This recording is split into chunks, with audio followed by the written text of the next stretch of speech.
Hello, xin chào mọi người, chào các bạn. Đây là vị tướng Lee Sin. Có đúng một sự thay đổi ở vị tướng này thôi mà nó phù hợp luôn cả với phiên bản trên điện thoại.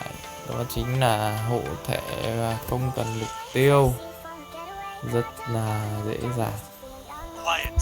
Hôm nay mình sẽ làm video cho anh em thấy được cái sức mạnh của con này ở cái bản của quên mất chưa hiện nhỉ, sorry, không sao cả. Ok, đây bây giờ mình chưa biết làm sao được. Từ nãy là con đấy nó hiện nhưng mà nó chưa hiện thanh máu lên nên nó vẫn chưa phải là mục tiêu nên là mới bị chuột đó.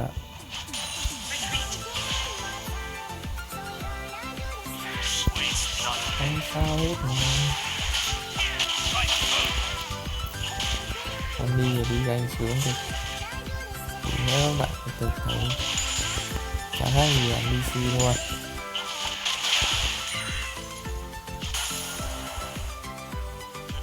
Rồi mình ra đây tí. Nó không có mắt.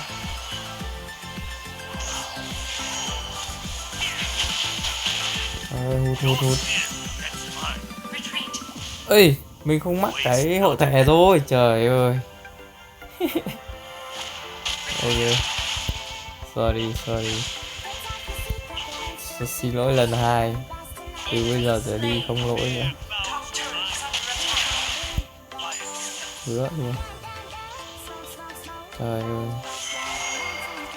Không mắc cái hộ thể nguy hiểm quá. Không phải chết à? Rồi. Nhẹ nhàng thế thôi. Thôi, sorry ai mình cái ghét của bạn. Rất xin lỗi luôn. Lại nhầm rồi. Đánh nhầm thôi.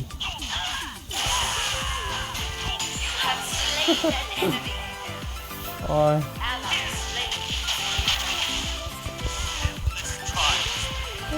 Dám vào cướp rừng của mình nào thật. Mình cướp thôi. Tí nữa thì bị nó cắn chết. Nguy hiểm thế, về mua đồ anh em ơi. Mình đang thấy nó hơi sai. Rồi bây giờ đánh hẳn hoi nhá. Bắt đầu vậy nhá. Chết rồi, ping vàng quá.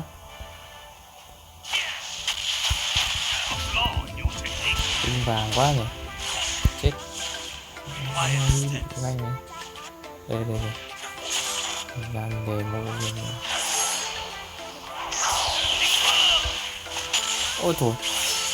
Ôi rồi. Chán thế nhờ. Cái tường gió của nó vẫn đấy, không là mình tung được cái kia này không phải chết rồi. Trời đất ơi. Chán thế. Điên, không chịu được pha đấy luôn á, cái tường gió của nó. Pha đấy trận bài đấy.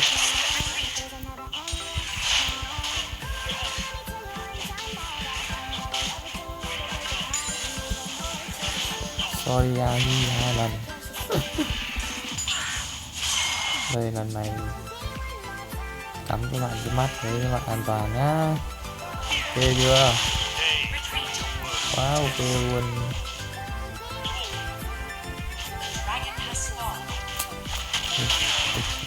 Cục thế. Có mắt rồi. Đấy biết mà. Con này nó lộ lòng cướp rồi. Lá tung mồm này. Sụt.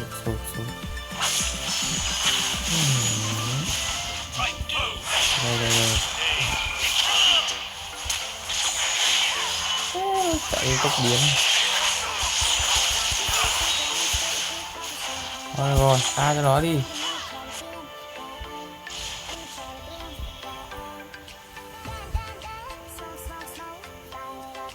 nó nhanh tay á,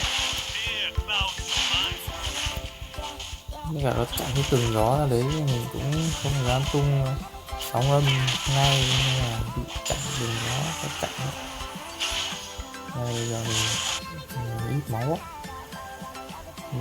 ở đây có máu này.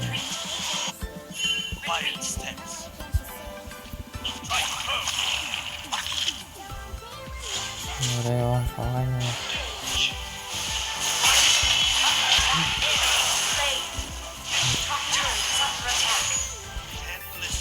Okay, cho mình đánh cái tấn công rồng.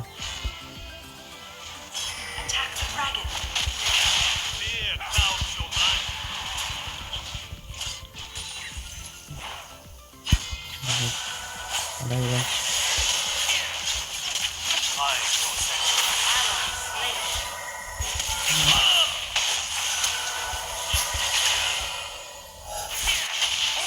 Trời ơi, đen thế à.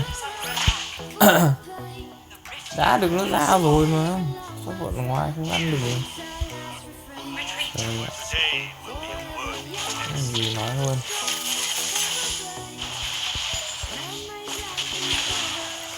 Rồi ok chưa.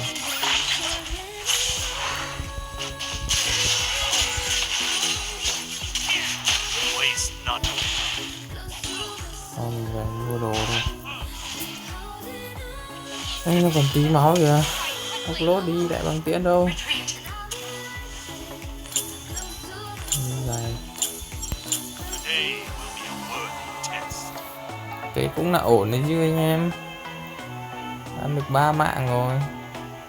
Mặc dù ganh không được như muốn nhưng mà rất từ từ. Sao cho nhiều hơn. Kinh em rõ đi. Còn ra xua chứ cái này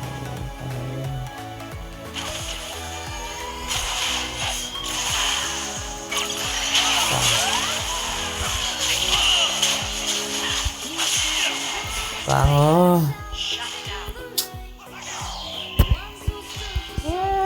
Gì đấy con kia đứng ở đấy bị cái minimap nó che mất cái góc nữa.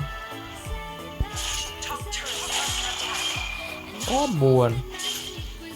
Ok nên tao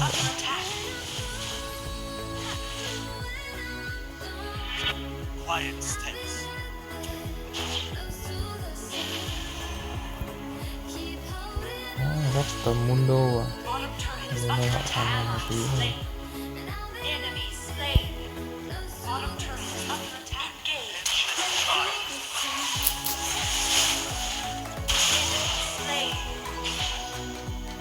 Hỗ trợ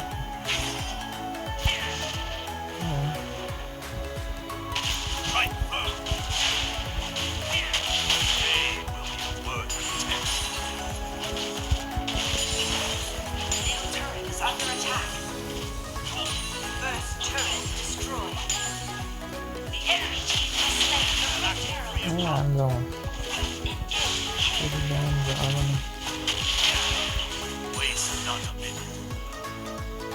Chúng nó vừa ăn chú dạng ở đây.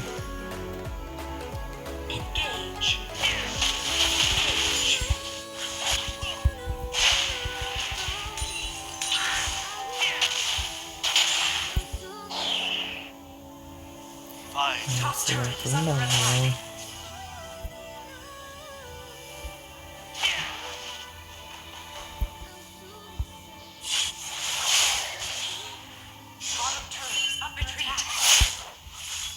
Đó, cái thằng Mundo này.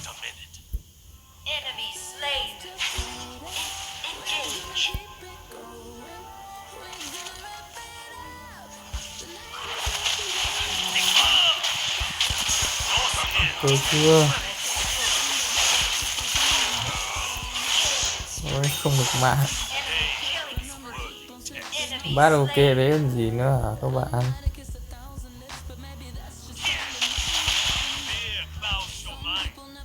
Con này con bát quá ok bạn này luôn.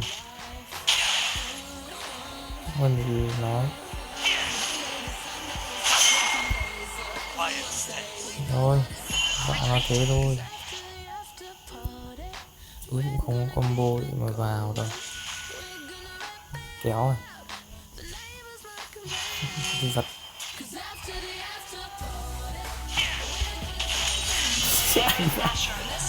Garen này điêu. Nó nhường mình mình biết cái tưởng nó ăn luôn. Nó cổng cành.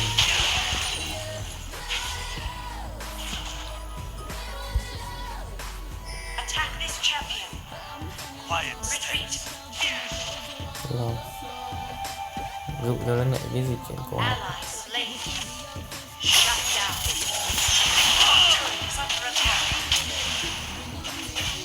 Chết. Ê, mình cũng chết luôn. Thằng trốn lại gì đấy bị dịp lên hoang.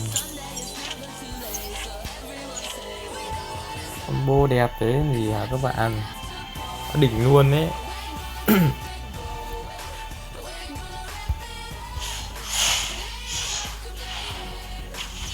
Combo đấy là quá sướng luôn. Đấy, đúng rồi, bắn con Vi trước. Ôi kìa, bắn cố đi, trời ơi. Ừ đúng rồi. Con này oánh như thế thì hơi toang.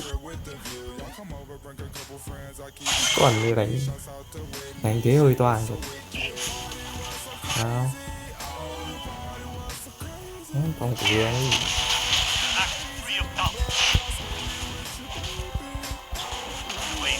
Còn nó đánh.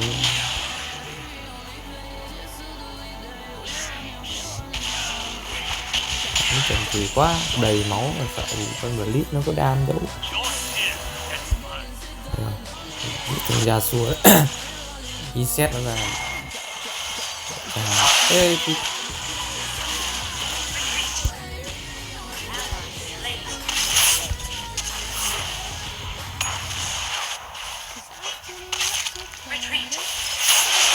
rồi này thôi. Và red đồ ấy. Nó vẫn còn đuổi rồi. Đấy, đấy. Nó vẫn vòng đây, nó đuổi mình ấy. Không ta. Đúng rồi, quay con.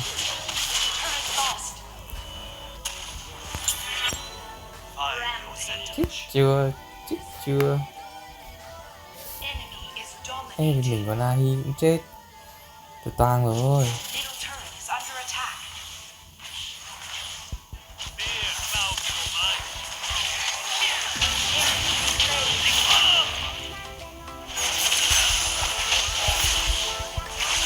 Ui dồi mày thế. Mày thế, này. Được. Mày thế. Sao quả đấy mình dồn bao nhiêu đam thế đánh chay vẫn không chết nhỉ? Đam tay không đủ à?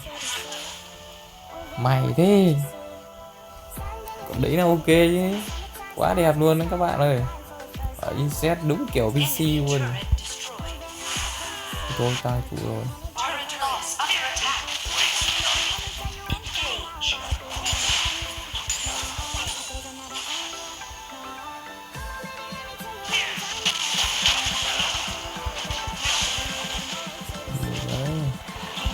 Đây. Sorry nhá.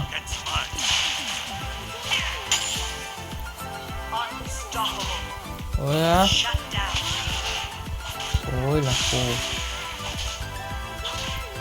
Thua em.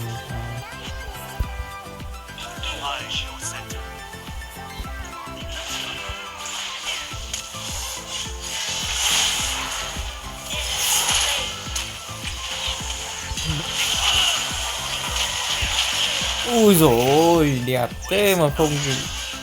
Quái lạ rồi, sao cái trận này không có mạng gì. Thôi rồi tha cho nó đi, không anh thua. Trời ơi đẹp như thế mà đá về nó sóng âm chuẩn luôn rồi, nhưng mà mạng nhãn rồi. Bây giờ chơi đi.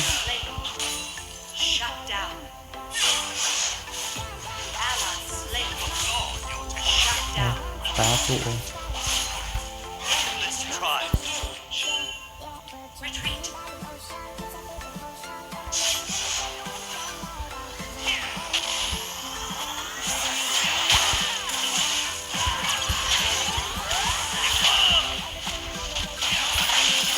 Ui kìa. Trời ơi, cái mạng của tôi. Buồn quá. Buồn luôn. Trời ơi, mượt như thế mà còn một chút nữa thôi. Thằng Blitz ra dọa mình không làm gì vào. Rồi. Pha bỏ lỡ đáng tiếc nhất 2020. Buồn quá. Ok, Z nuôi không ăn được nó đâu.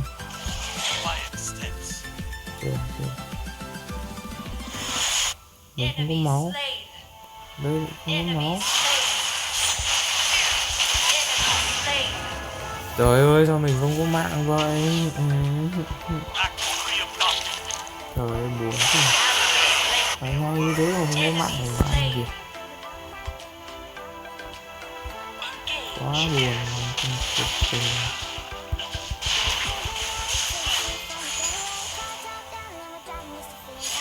Cái mundo. Ý. Phải toàn. Ta thả nó âm xuống mà chết.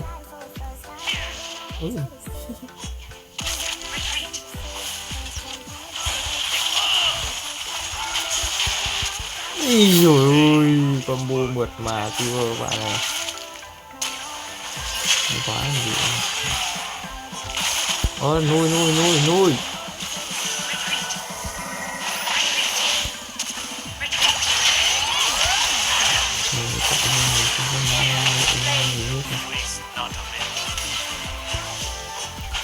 Thôi nuôi.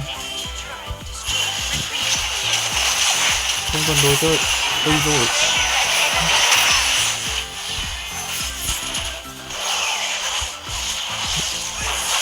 Ôi. Lên thế à? Chết rồi, chạy ra đây có lính đuổi. Có ăn được. Hên quá, phê quá. Pha đấy được ấy chứ. Được ở đó mình hết máu ấy, mình không dám vào á. Vào sợ chết. Nhưng cái gì nhỉ? Mình bố cái huyết kiếm, cái vô cực. Huyết kiếm cho bao đàm, khoảng 5 năm 200 mình bố cái này. Khói ra của mình. Tự tin. Được một mạng nữa. Trời. Trận này mình đánh vào hỗ trợ rồi.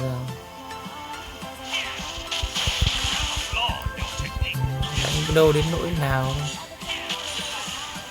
Đánh cũng chục tầm được cái chứ bạn. Chứ đâu được. Chết rồi. Chết rồi.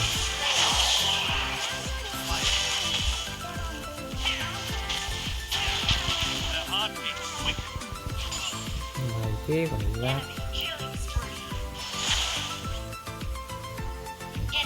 Còn có mắt. Chết rồi mình quên mất phải cắm mắt ở Amazon đi. À.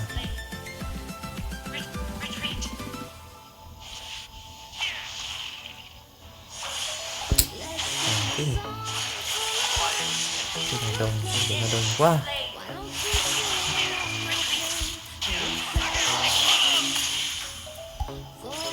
Đẹp thế nhưng mà không chết. Chà. Mình đã đập đi như thế.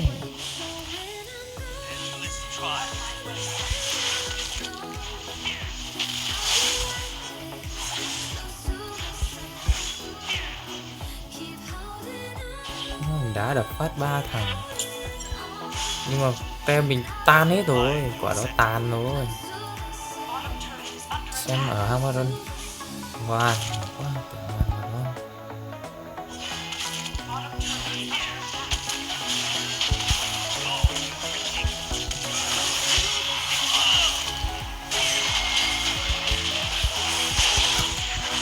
đi rồi gì mà cái thằng Garen như lùi sớm ấy.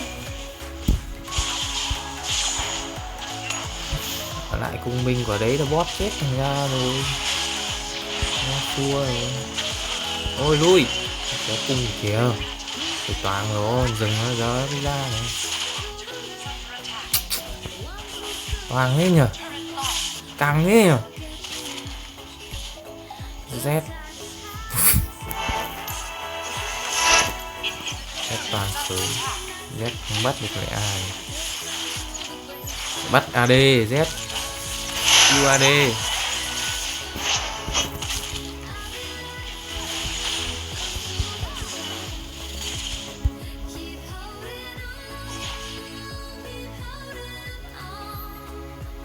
Kìa kìa, nó ấy Baron bắn cái cung ra đấy.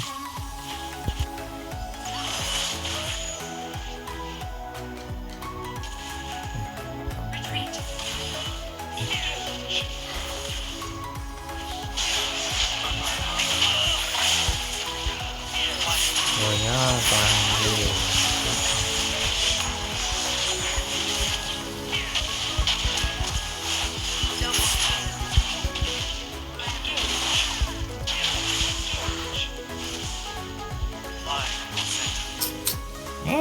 lại phải bỏ, trời ơi đánh cái kiểu toàn toàn pha teo đẹp như thế.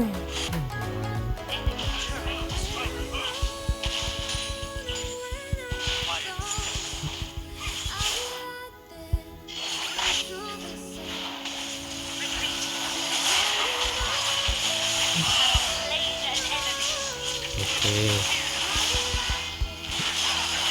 rồi, không được thua, dồn vào đây đập nó. Này chết rồi con ơi, chết rồi.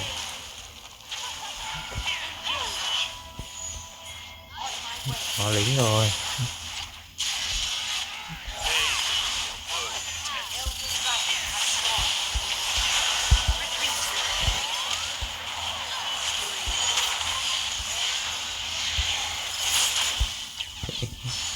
Toàn hết đẩy trụ đúng rồi, đẩy trụ. Không thua được.